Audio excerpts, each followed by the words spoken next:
What is up, guys? I'm your boy Nick with Pick My Mid. Today we're gonna be talking about the best bets for the lock of the week, and also the prop of the week that I have for you guys for Vegas 85 card. So I got some four best bets for you guys. Seems like a pretty tricky card for a fight night card that's gonna be taking place at the Apex. So obviously I'm not that hyped for that it's taking place in the Apex. I want this card. I would like this card to be in front of a crowd where like I think we have some better performances when the fighters are performing in front of a crowd. But still, anyway, I'm just happy to have the UFC back finally. We had a week off, so we had the LFA on and stuff like that. We did a fight companion for LFA, Karate Combat, 1FC and stuff, but it's just not the same, just not the same as the UFC. So let's go over it, guys. We're gonna be going over the UFC 297 calls that I gave you guys. I had a horrible card for 297. We're gonna be going over all the calls. I'm not gonna hide away from my calls. Whether we do good or whether we do bad. I mean, I'm always gonna go over the recap. So to UFC 297 calls, like all the Canadian male fighters lost. I shouldn't have trusted them that much. But we had Linus. I don't know what Linus was out there doing. Like, he just, like, why shoot a takedown, dude? You're the better striker. You got more power on the feet. And he shot a takedown and got submitted right away. Didn't even defend the submission. I'm glad he got cut from the UFC finally. Obviously, I don't want people's way of living, like, I don't want these fighters to get cut from the UFC, but that's the way they earn the money to feed themselves. But if anyone deserves to get cut from the UFC, it's probably Linus, to be honest, with the performance that he had last time. Absolutely embarrassing. That was a plus 130 TKO prop. I knew if he was going to win, it's going to be by TKO. But obviously that did not cash. And so Buenasova looked absolutely horrible. I've never seen her look that terrible in the past. I did pick her against Holly Holm, and she looked pretty decent out there, got the submission. And she did have some moments against Pennington, but Pennington just super dog tough. Was able to fend off the submission attempts. I mean, survive once he was in bad positions, and he was able to survive and win the fight and be the bantamweight women's MMA bantamweight champion now. So good for Pennington. Then Malat inside the distance. I mean, this was not cash in either way. Even if Malat was gonna win, it's gonna be by decision because he was on his way to winning a decision there. But then Magny does what he does, man, with the veteran savvy experience that he has. I mean, was able to pull it off at the end, like at the end of it was like a last minute, 1 minute left at the end of the third round. So he was able to get that done by TKO. So like Malat, I mean, kind of gave up on that fight. He was kind of caught up in a bad position, and I don't know what's next for Malat anymore. But anyhow, but we did have one. We did cash. We did hit one of our best bets, which was Duplessis plus 105 money line. So that was a good spot there. Obviously, a lot of people think it was a robbery or whatever, but when you're betting, man, I don't care. Like, as long as the judges gave it to our boy Duplessis, so I'm happy about that. I should have just picked him as a lock of the week because I was thinking about picking him as a lock of the week, but ended up just not doing it because a lot of people were high on Strickland there. So that fight could have gone either way, but I'm glad it went our way there. And the lock of the week, where Tona takes an L. I mean, like, just didn't do enough on the feed. Some people out there saying that was a robbery. I don't know if that was a robbery. I'm not gonna sit here and say that was a robbery because Armfield was doing more work from when the fight was on the feed, and he was just working Katona on the feed, landing the bigger shots. I mean, scoring points in the judges' scorecard. So good on Armfield for going out there looking really good as an underdog. I mean, good on fucking Armfield, man, for getting that done. He got it done by like 29-28 or 30-27. I can't remember what the scorecards were. But yeah, we took an L on the lock of the week, so I'm hoping to bounce back here for the lock of the week. And for prop of the week, we had Chris Curtis versus Marc-Andre Barrio over 2.5 rounds at minus 140. I was pretty confident in this because I knew Marc-Andre Barrio, like I was picking Marc-Andre Barrio to win too, but I wasn't confident that he's gonna do it. And he did get kind of outstruck out there.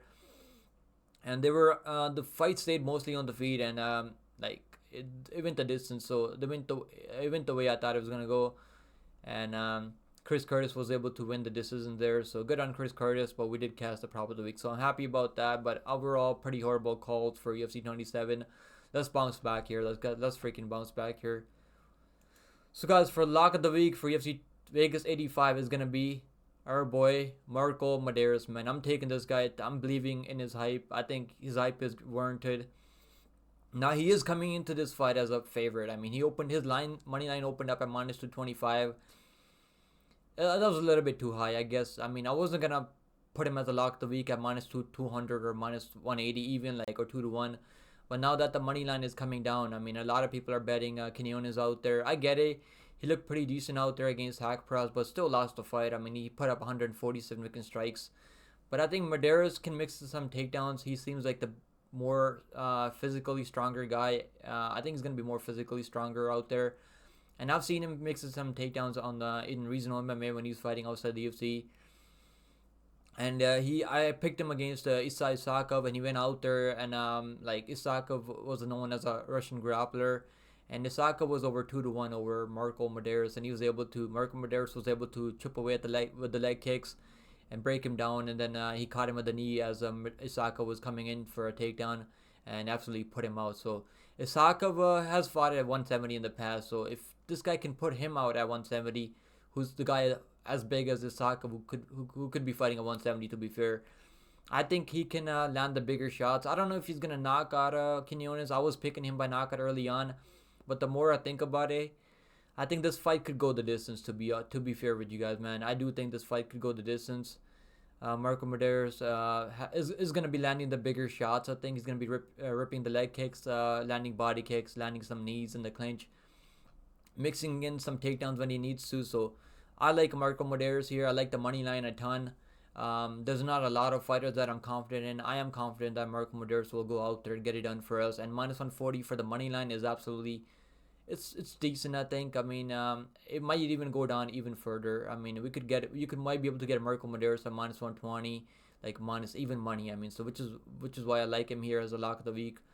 Obviously, this is not picking like a minus 300 lock of the week here. It's not it's crazy confident, but I do think Marco Medeiros, with the skill set that he has shown so far, I think he can go out there and get it done and defend the takedowns from Quinones, keep the fight on the feet where he's going to have the power advantage.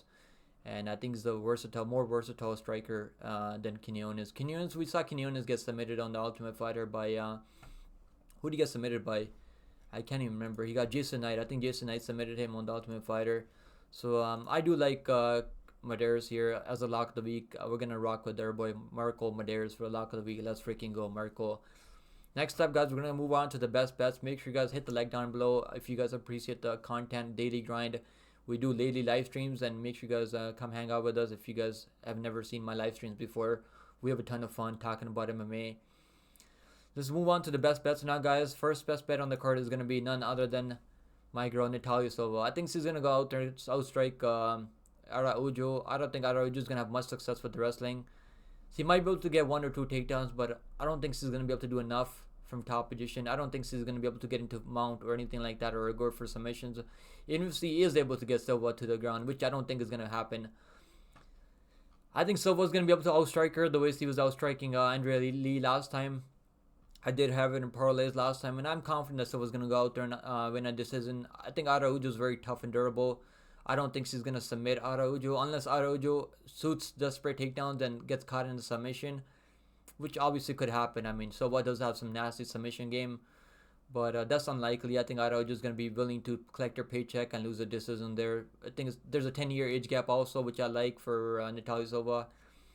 So first best bet is going to be Natalia Silva by decision, minus 150. I wish we got plus money there, but he's a over 4-1 favorite here, so I do like that prop there. Next best bet on the card is going to be the main event to go over 2.5 rounds, guys. I am picking Nasruddin Imavov here to win a decision. I mean, the books think we're going to see a finish here. So, I do think Dalita is very tough and durable, man. This dude's got some power, big power, throws heavy hooks. But I think Imavov is a better striker, more technical. He went 5 rounds with Strickland. He's got that 5-round experience. We haven't seen Dalita go 5 rounds before, so I think this fight could go a little bit later, and we could see a finish later, or we could see Imavov win a decision, which I'm picking Imavov to win a decision. So I do like this fight to go over 2.5 rounds here as the second best bet on the card. Let's move to the next best bet on the card. Is going to be Azad Maxim to win by decision at plus 105. Now, after I saw Charles Johnson go out there against Ode Osborne and throw that fight, not do enough out there against Ode Osborne, I kind of gave up on Charles Johnson after that, to be honest. I had a 1-unit bet on Charles Johnson there, and he just didn't do enough out there. So I kind of gave up on him, and I've been making money betting against Charles Johnson since then. Now, he's taking this fight on short notice. Maxim was supposed to be taking on Nate Maness, my boy Nate Maness. I was picking Nate Maness because Honestly, like Maxum is solid. I think he's a good prospect. He's 17-0 or like undefeated prospect out of Kazakhstan. He's good prospect at flyweight, and I think he's gonna be able to mix in some takedowns here. I think that Nate Maness had better takedown defense than Charles Johnson does. So that's why I was picking Nate Maness against him there.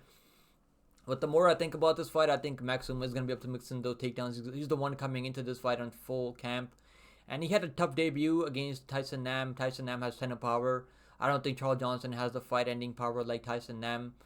And I don't think Charles Johnson has a takedown defense I don't think Charles Johnson has a takedown defense that Tyson Nam has. So Maxum, I think he's gonna win a decision here. Charles Johnson is very durable, very tough and durable. Has pretty good, is pretty good submission grappler defensively. I'm not saying that he's gonna go out there submit Maxum, but I think Charles Johnson can stay safe on the ground when he does get taken down, because I think he is gonna get taken down here, and I think Maxum's cardio is solid enough that he can keep the fight close on the feet and win the rounds by mixing in takedowns when he needs to. So I do like this Maxum wins a decision. I was gonna give you guys fight goes the distance at -240, but you guys can't really make money on that. So the next best thing that I like is Maxum to wins a decision here +105. Next best bet, guys. Last best bet on the card is gonna be my boy Gilbert Urbina, guys. I wish we got better money line on him here. I was thinking about giving you guys Gilbert Urbina inside the distance, which is like +120. Not really that good. I mean, like, I would like the money line more here, even though it's -200. I think you can throw this in a parlay with the over 2.5 Natalia Silva and Viviana Araujo. To be honest, with you guys, I think that's a solid parlay piece right there. Gilbert Urbina is gonna have a huge reach and height advantage here against Radke. And Radke just didn't have a good performance out there against Blood Diamond. I mean, if you can't take it down Blood Diamond and submit Blood Diamond, I mean, I don't think you can submit Gilbert Urbina. Even Sean Brady wasn't able to submit Gilbert Urbina. But I think Gilbert Urbina is making some bigger improvements lately. He's been putting in the work. And I think Gilbert Urbina is one of the better plays on the card. Alright, guys, we're going to move on to the prop of the week now, guys. Prop of the week for UFC Vegas 85 is going to be our boy Kizriev, Aliaskhab Kizriev to win by submission at +300. Now, this is a flyer. Obviously, I'm not confident in this prop of the week. Like last week, I was confident. For 297, I was confident that we're going to see that Chris Curtis versus Marc-Andre Barrier fight go over 2.5 rounds. And that did cash. But this is a +300 prop here. So we're going to go with the flyer here. Mahmoud Muradov has been submitted many times in the past. And I think if Kizriev does get the takedowns going, I think he can catch Muradov in a submission. He's got really good rear naked choke.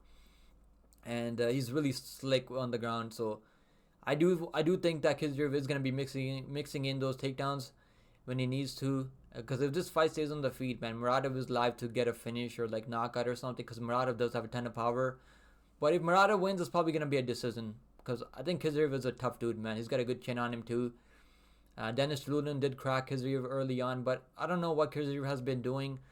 He hasn't been fighting. He's had so many cancellations lately. So let's see what happens. But I do think this is a good prop of the week here at +300 for Kizriev to win by submission. He can also win by knockout too. So if you guys want to cover all bases, maybe take him by inside the distance, but you're not gonna get much juice on there. So guys, I hope you guys enjoyed the full card. Not the full card, the best bets, the lock of the week, the prop of the week. Hope you guys enjoyed it. Enjoyed this breakdown. And make sure you guys subscribe to the channel. We're working our way to 1K subscribers, guys. I appreciate all the support from you guys. And I'll see you guys in the next one. And watch out for the live streams. I go live almost every single day. So come hang out with me. We'll talk about the upcoming fights for the UFC fights, the PFL. We talk about it all relating to MMA. So once again, guys, take it easy. Good luck on all your bets. I hope you guys cash all your bets this weekend. Let me know what you guys think about my lock of the week, my best bets, and my prop of the week down below in the comments. I would love to hear back from you guys. I would love to hear your opinions on my lock of the week. If you guys are on the other side, I hope you guys cash your. Good luck to you guys. I hope you guys cash your bets. But I think we got some good spots here. This is a tricky card. We got a lot of landmines on this card, I think. But I'm feeling good about this card. So let's freaking go, guys. I'm hoping to bounce back here in a big way. And I hope you guys. I'll see you guys in the next one. Later.